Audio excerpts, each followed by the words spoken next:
ಒಂದು ಕಂಡೀಷನು ಅಂದ, ಏನು ಅಂದ, ಎಮ್ಮೆ ತಗೊಂಡವರು ಕೋಳಿ ಹುಂಜ ತಗೊಳ್ಳೇಬೇಕು ಅಂದ. ಯಾಕೆ ಅಂದ, ನಾವು ಹಂಗೆ ಜೋಡಿ ವ್ಯಾಪಾರ ಮಾಡೋದು ತಗೋಬೇಕು ಅಂದ. ಓದಿ ಹೇಳಪ್ಪ ಅದಕ್ಕೇನು ತಗೋತೀನಿ ಅಂದ. ವ್ಯಾಪಾರ ಒಂದೇ ಮಾತು, ಏನು ಎಮ್ಗೆ 500 ಕೋಳಿ ಹುಂಜ 60,000 ಅಂದ. ಅವನಂದ ಏನಪ್ಪ,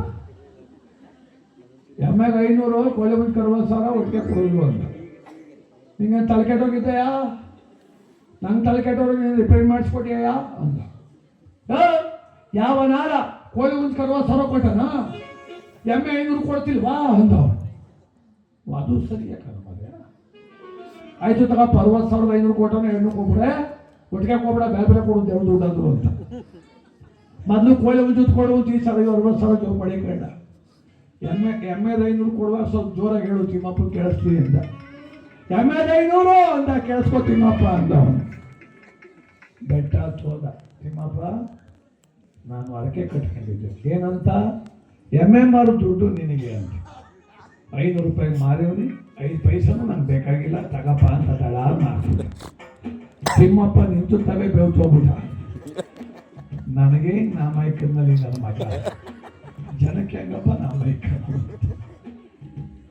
ಬಂಧುಗಳೇ, ನನಗೆ ಬುದ್ಧಿ ಕೊಟ್ಟು ಅನ್ನೋ ಬುದ್ಧಿ ಅದೇ, ನನ್ನನ್ನು ಕೇಳಿ ನಡೆಸೋನ್ನ ಇಟ್ಕಲ್ಲಪ್ಪ ರೀ.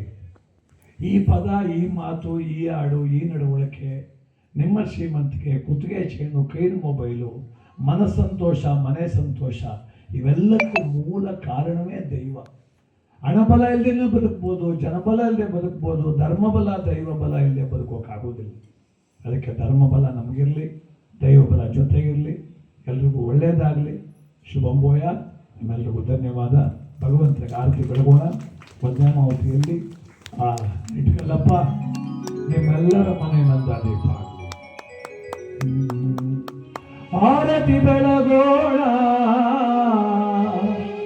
ದಟ್ಟಳ್ಳ ದೇವನಿಗೆ, ಮಂಗಳಾರತಿ ಬೆಳಗೋಣ ವಟ ವೃಕ್ಷದಲ್ಲಿ ಕುಂತವಗೆ.